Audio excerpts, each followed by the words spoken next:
Nossa entrevistada é a Miriam Rodrigues, né? A Miriam Rodrigues, que é a coordenadora do Centro de Educação à Distância do Mackenzie. Ela que vai nos dar a entrevista hoje. Bom dia, Miriam.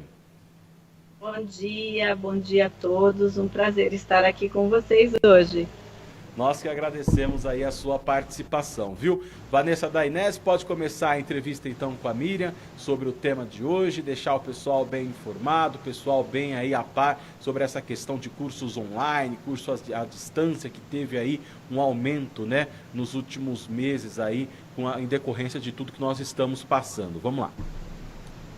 Isso mesmo, Adriano. A gente com essa pandemia do novo coronavírus, tem aí mudado toda a nossa rotina, né? Na forma de trabalhar, na forma de fazer compras e também na maneira de estudar, né? O ensino à distância já existia, né? Mas agora ganhou um destaque muito grande com as universidades passando aulas para o sistema online. Então, primeiro eu quero agradecer a Miriam mais uma vez pela participação, né?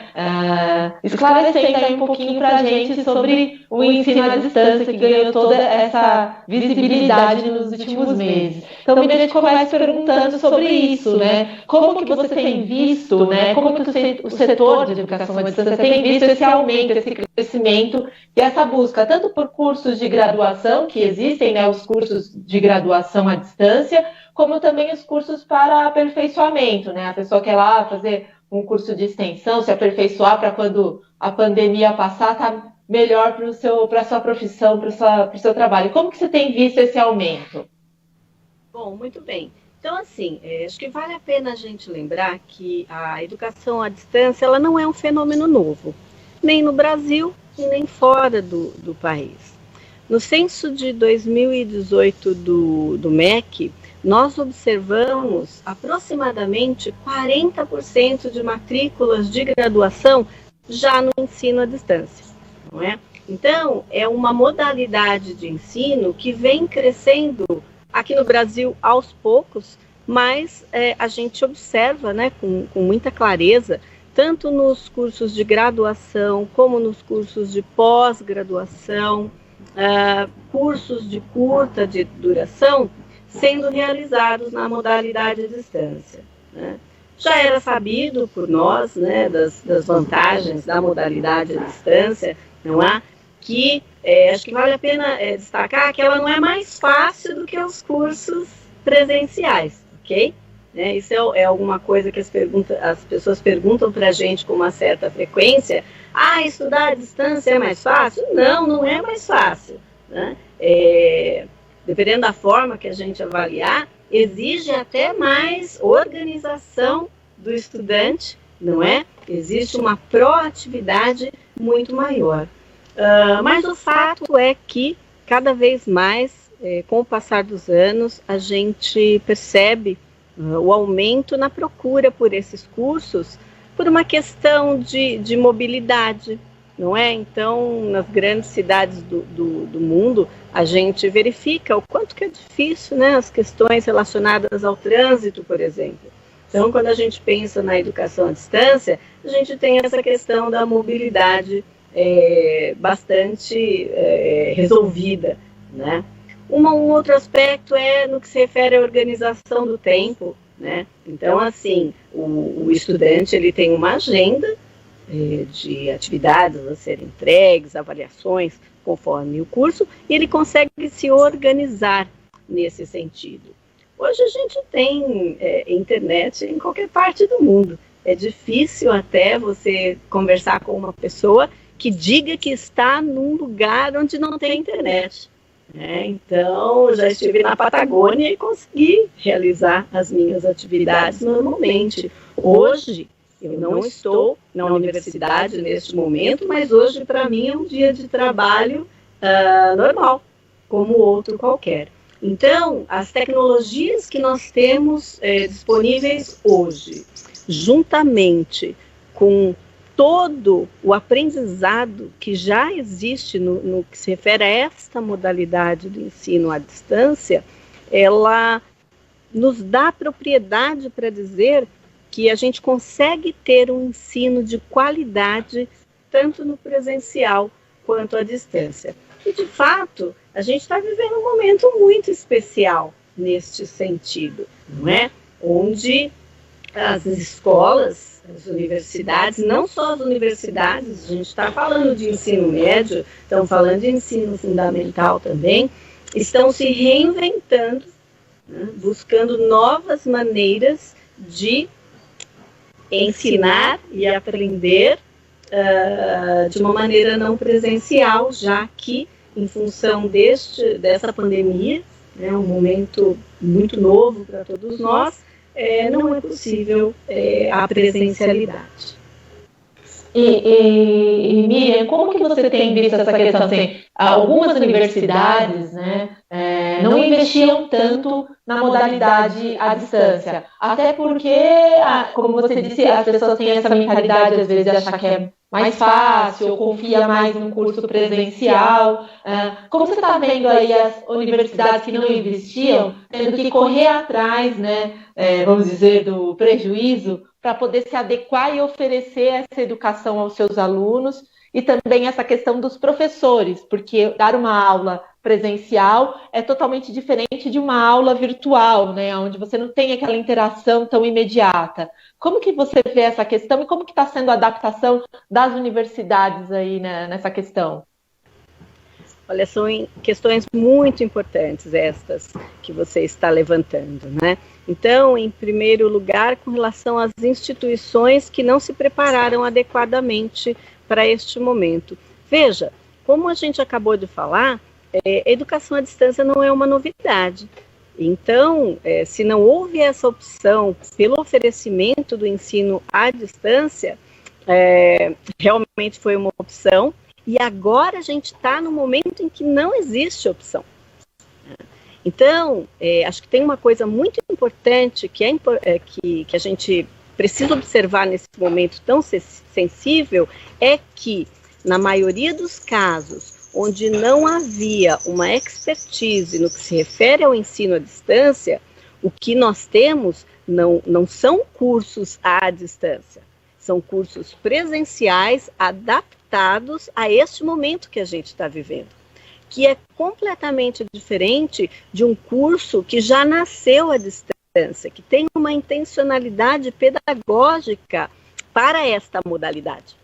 Não é? Então, um curso à distância é um curso à distância que foi concebido desta maneira, cujas atividades, propósitos, formatos de atividades, de avaliações, são todos direcionados a esta modalidade. Então, estamos falando de cursos que já nasceram assim.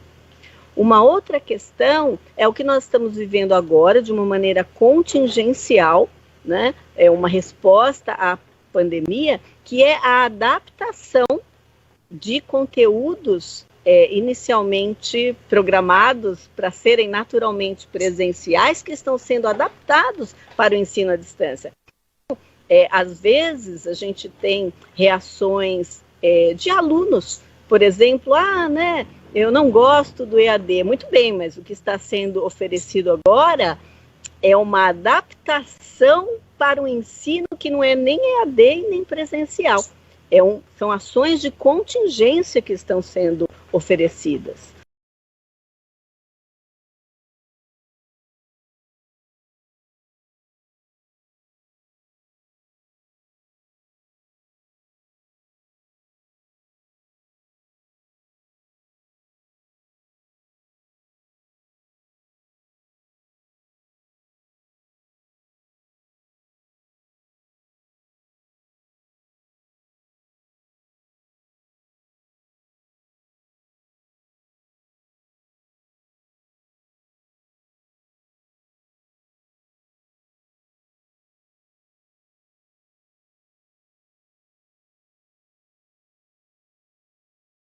Fazer essa transposição, mas um curso que foi criado, que foi concebido de maneira original para ser presencial, ele não se transforma num curso EAD da noite para o dia.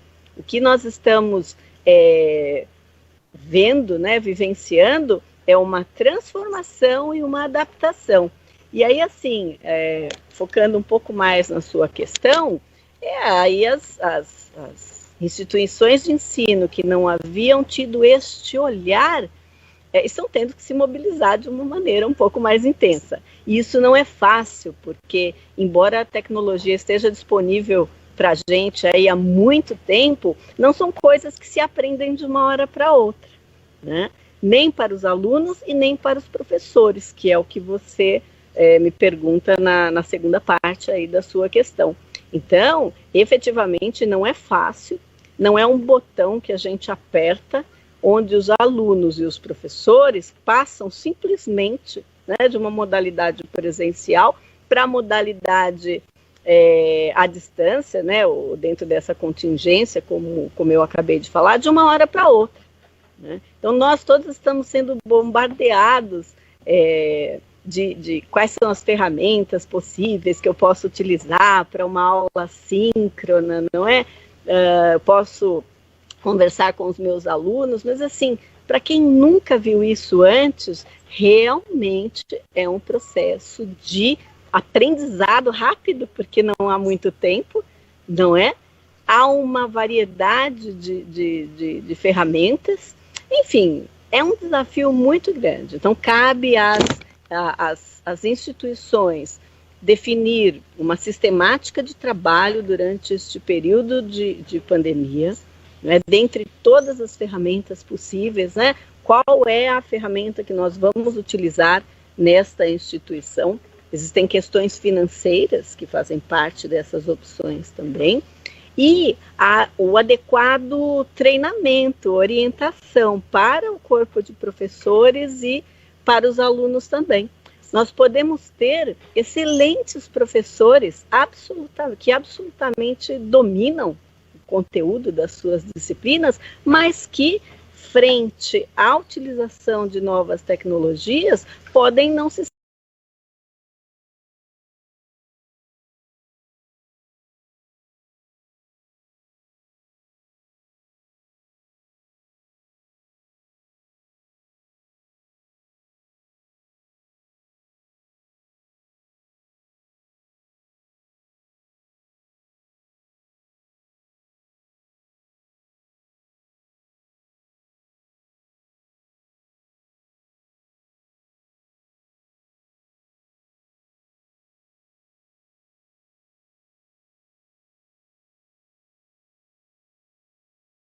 lugares do país e do mundo e conversar com eles sem vê-los é algo completamente diferente.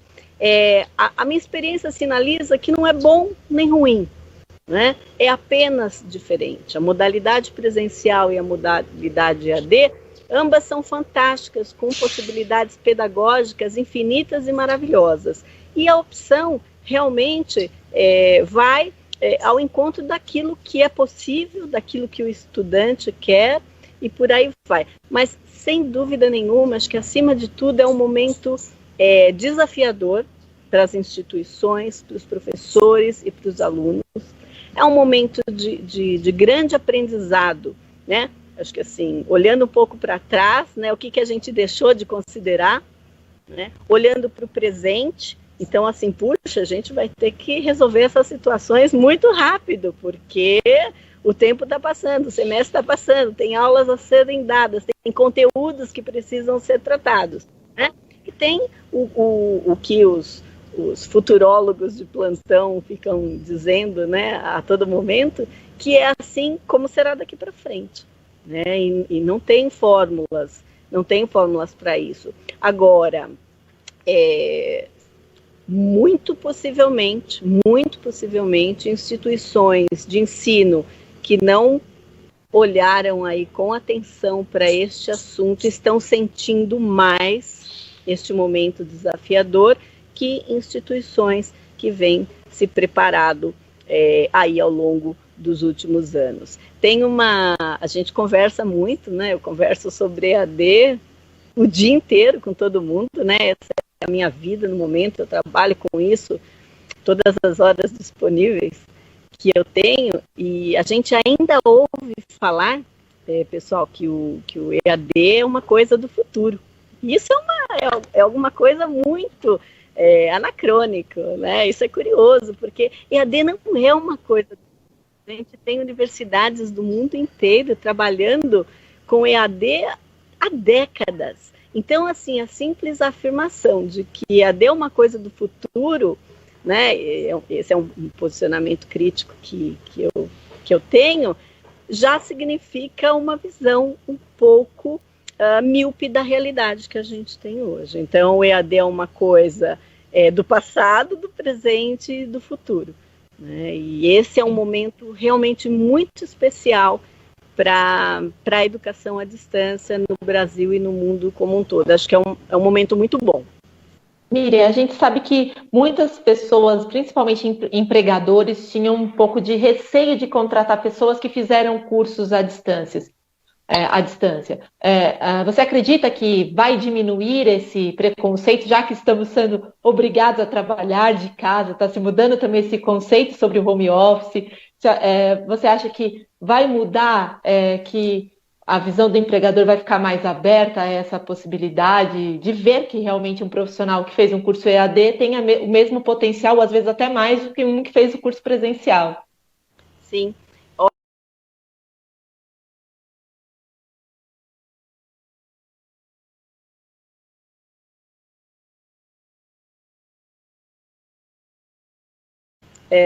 Que existe, existia com relação aos cursos à distância, eles já vinham diminuindo bem antes dessa quarentena que a gente tem vivido. Então, as empresas já perceberam que os cursos à distância, eles têm a possibilidade, eles têm a capacidade de desenvolver outras competências muito importantes para as próprias organizações, como, por exemplo, saber lidar com tecnologia. Né?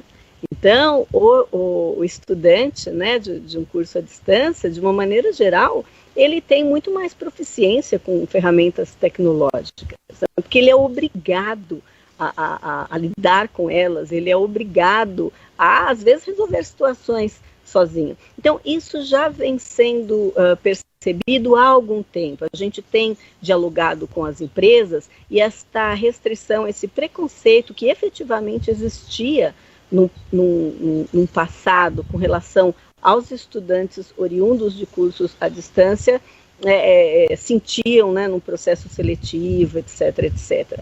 Então, isso já vinha diminuindo e eu acredito que agora, com esse momento que a gente está vivendo, isso deva diminuir muito mais. E o mesmo no que se refere ao home office, não é?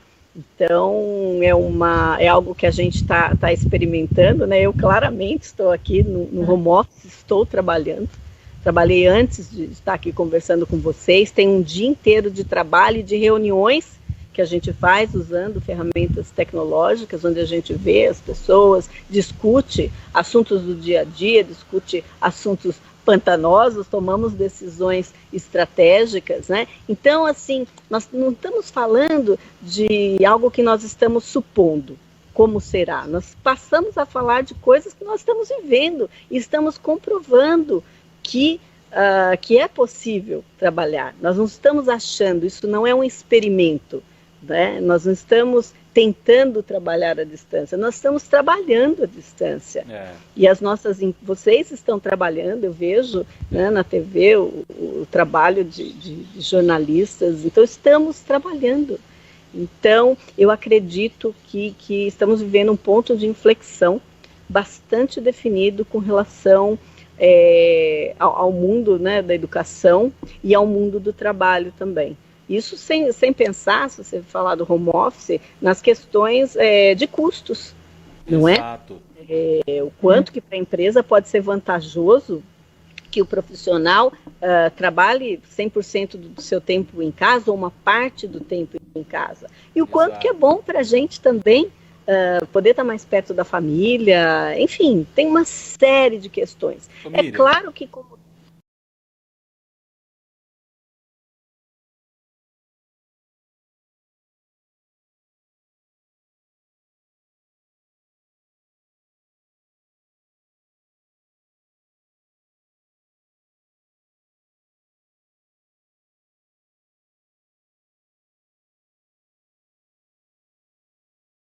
de gestão ou quanto ela produziria no ambiente lá de trabalho, né? É uma forma de pensar muito ultrapassada, né? Eu acho que aí, tanto para o estudo quanto para o trabalho, vale a regra do comprometimento, né? O horário certinho, fazer o teu trabalho com clareza, como se estivesse fazendo no local de trabalho tradicional, vamos dizer assim. E você falou uma outra coisa que é assim indispensável para as empresas no que diz respeito ao home office, a economia que essas empresas vão ter. As pessoas que estudam em casa, no conforto da sua casa, tendo disciplina, né? Ter disciplina para trabalho ou para estudo, isso tudo facilita a vida, né? Eu acho que aos poucos essa barreira vai sendo quebrada, né? E que essas pessoas que ainda são contra o home office ou que ainda são contra o estudo à distância possam mudar a sua mente, né? Possam abrir a sua mente e entender que isso não tem mais volta, que é disso e acabou, é isso cada vez mais, e esse é o futuro e não tem como fugir disso, né? É isso mesmo, perfeitamente. A história nos traz isso de uma maneira muito clara. Quantas outras barreiras históricas a gente percebe que é só a realidade, é só a vivência mesmo que nos prova e nos comprova as necessidades de mudança. Acho que a gente está agora, nesse momento, num grande momento histórico, né, que não é específico de uma localidade, é global, é um processo impressionante. A nossa geração está tendo a possibilidade de ver e de vivenciar isso. Então, mesmo aqueles que ainda têm preconceitos, têm resistência com relação a isso, eles, dentro da minha leitura, eles muito possivelmente mudarão por um único motivo, porque não há uma outra opção. Ou a gente ou a gente muda ou a história nos atropela. Você imagine hoje um jornalista, imagine hoje um professor que não consiga lidar com esta realidade. Muito possivelmente ele estará fadado ao desemprego, ao subemprego, ou quiçá uma mudança de profissão. Exatamente. E Miriam, dentro do mundo da educação à distância, quais são as profissões que mais têm assim, cursos, né, vamos dizer assim, quais são as áreas que mais oferecem cursos à distância? Esse ensino à distância, né, que é uma realidade que não é nova nas universidades, onde os alunos têm um poder, às vezes, aquisitivo diferente do que vem sendo praticado pela rede pública, como a gente estava comentando no começo da entrevista, do ensino fundamental e do ensino médio, onde, às vezes, infelizmente, esse estudante não tem acesso da forma como deveria a uma internet. Você vê uma tendência de mudança nisso, ou que o governo acha que o governo deveria investir, ou existe algo que poderia ser feito para facilitar o acesso desse estudante nesse momento ao estudo, à educação?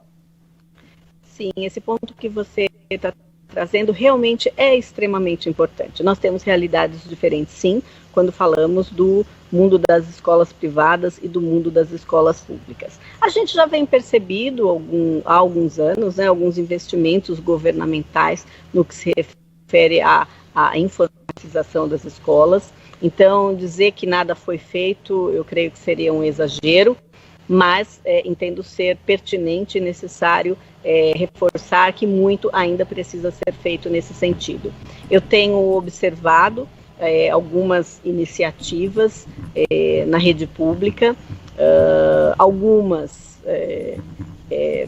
são muito interessantes, né? Eu vi algumas cidades do interior onde as prefeituras se mobilizam, cidades pequeninas, as prefeituras se mobilizam para entregar na casa dos estudantes as atividades ou eles levarem os seus cadernos ou materiais a um determinado ponto para serem corrigidas, atividades serem corrigidas pelos professores e devolvidas.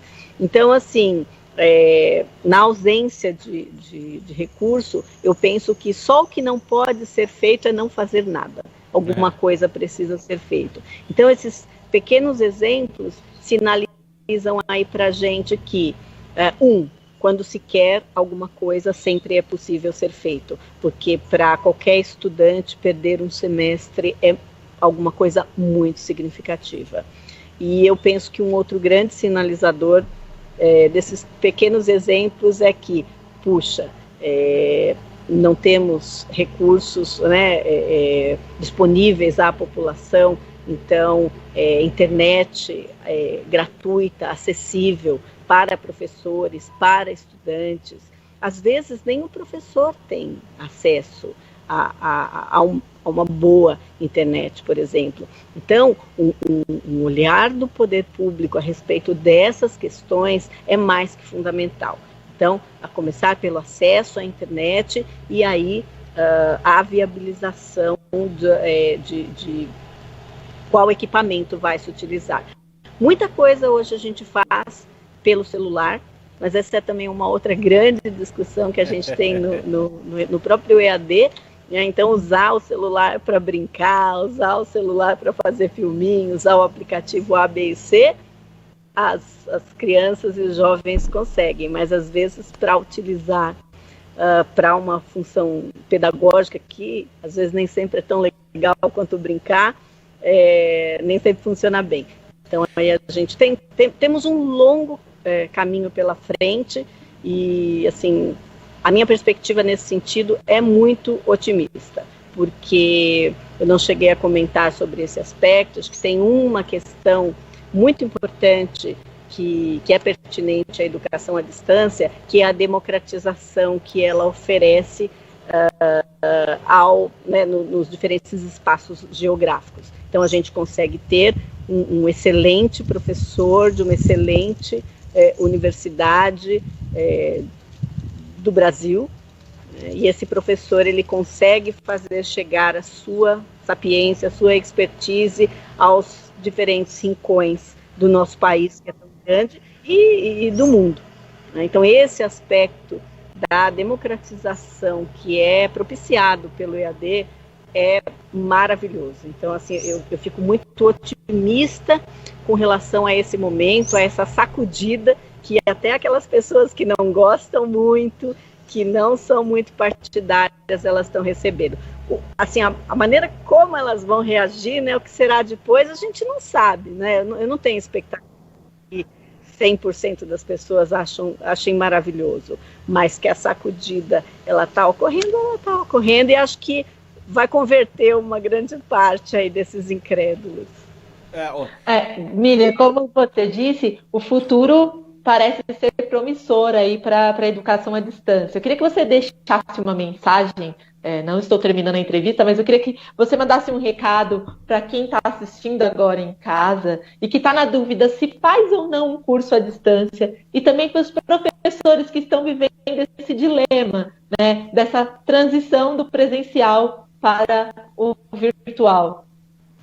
Então, com relação a quem está pensando em estudar, né? Então, como pedagoga, eu preciso lembrar que, na verdade, não importa se você vai fazer um curso presencial ou fazer um curso à distância. Acho que o importa é que você continue estudando, o que importa é que você invista em si. E se esse momento te propicia um pouco mais de tempo para isso, realmente investir na nossa educação é o que de melhor a gente pode fazer pela gente a qualquer tempo da vida, né? E se é presencial ou se é à distância, agora a distância é um pouco mais fácil, mais acessível. Se for presencial, vai ter que esperar um pouquinho. Mas com relação à opção, eu acho que tem questões financeiras envolvidas, tem questões de locomoção, que eu acho que é importante, mas o olhar sempre primeiro é para você mesmo. Né? O que você gosta mais? Onde que você acha que você consegue performar melhor? Né? Olha a grade do curso, veja a metodologia proposta. Às vezes você vê o mesmo curso presencial, o mesmo curso EAD sendo oferecido em diversas instituições. Né? Então, além da qualidade da instituição, porque eu penso que isso seja uma coisa sempre importante da gente observar,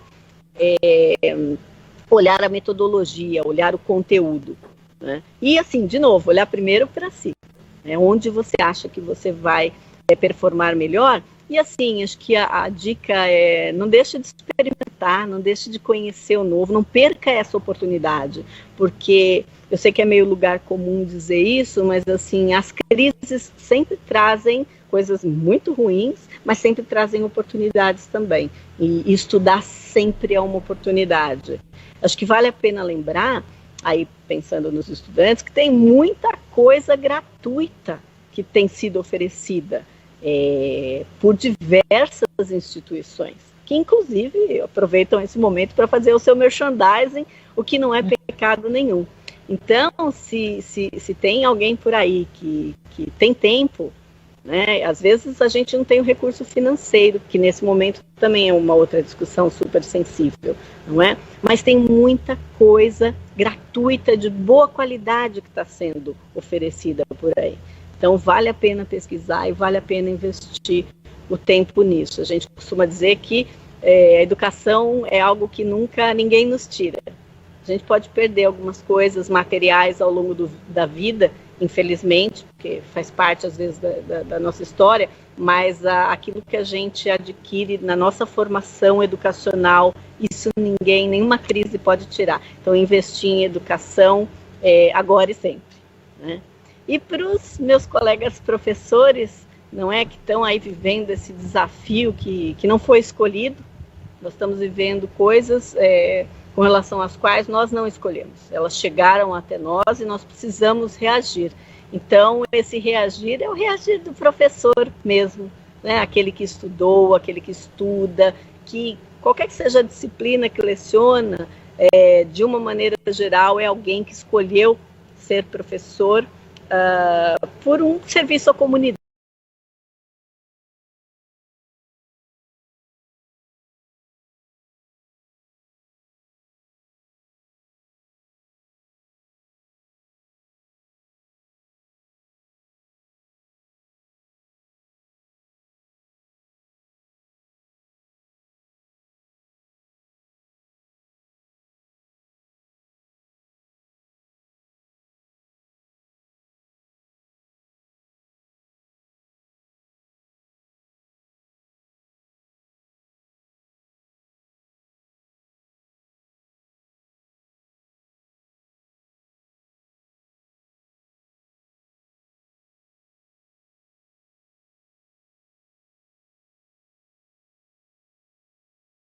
Tem alguma pergunta aí Não, no não, estúdio? tranquilo. Da minha parte aqui não, acho que bem esclarecedor tudo que a professora disse aí, a coordenadora disse, né, em relação a todas essas questões. Eu acho que é bacana a gente ter, de uma certa forma, esse tipo de orientação para abrir um pouco mais a nossa cabeça. Às vezes a pessoa está nos assistindo, se sente desmotivada, né, se sente aí sem utilidade para mais nada.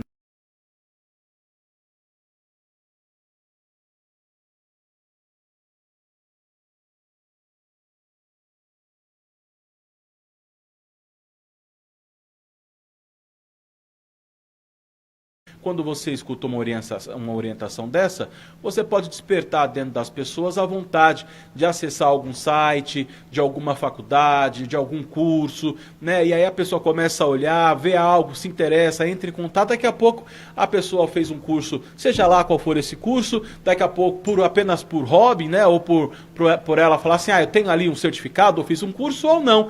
Daqui a alguns meses ela pode estar atuando da sua própria casa, numa área de trabalho, contribuindo para a renda familiar e daí por diante. Então, essas orientações são essenciais, né? A gente fica aqui completamente feliz quando a gente tem a oportunidade de passar esse incentivo para quem nos assiste. Então, eu só tenho a agradecer a Miriam aí pelas dicas, né, pelas orientações que ela passou nesse momento aqui durante a sua entrevista, Vanessa. Eu também quero agradecer mais uma vez, Miriam, a sua participação, né, foi muito valiosa, bastante dicas legais aí para o pessoal que está assistindo a gente, e deixar o canal aberto sempre que tiver alguma novidade aí de cursos e para falar um pouquinho mais sobre educação para todo mundo aqui do Giro SA. Muito obrigada pelo convite, eu também estou sempre à disposição. Uma grata satisfação estar aqui, saúde, sucesso, força para todo mundo aí, que é isso que a gente está vivendo agora vai passar. É isso aí. Miriam, Obrigada, essa manhã tá bem Miriam, bom fria. dia. Essa manhã tá bem fria, né, Miriam, em toda a grande São Paulo, mesmo com um pouquinho de sol. Mas eu vou te confessar uma coisa antes de me despedir de você, que vendo você nessa imagem aí, eu consegui sentir o quentinho do sol, um pouquinho daquele vento, né, passando aí ao seu lado. Eu estava aqui só observando e sentindo como se eu estivesse aí. O que que não é a mente, né, Vanessa? Exatamente. Já deu para ouvir o canto dos pássaros enquanto ela estava dando entrevista aí. Exato. Aí são as vantagens de se trabalhar home office, Home né? Você pode office, escolher né? o ambiente. Que bom. Garanto que ela não passa. É um exemplo prático, não é? É um exemplo prático daquilo que é possível fazer à distância, gente. Se tem uma coisa que não se Obrigada. enquadra. Tchau, tchau. Tchau, tchau. Tchau, tchau, Miriam. Obrigada, Miriam.